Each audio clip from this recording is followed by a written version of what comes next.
Cyfnod y paratoi ydy hwn, cyfnod yr advent. Edrych ymlaen, fel ag roeddan ni'na flynyddoedd yn ôl yn Ysgol Glan Clwyd yn Llanelwy yn paratoi ar gyfer y gwasanaeth Carola mawr fydda'n cael ei gynnal yn y Gadeirlan yno.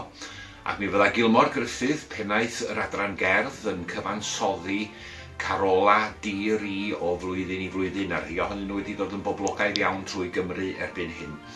Mi roeddan ni, rhai ohonon ni oedd yn ddisgyblion cerdd yn y cyfnod hwnnw, yn dyst, yn dystion i'r hyn fydda'n digwydd yn y paratoi a'r cyfansoddi, ac yna mi fyddan ni'n gweld y cwbl yn dod at ei gilydd ac yn cael ei eni yn gwasanaeth Carola yn yr Eglwys Gadeiriol.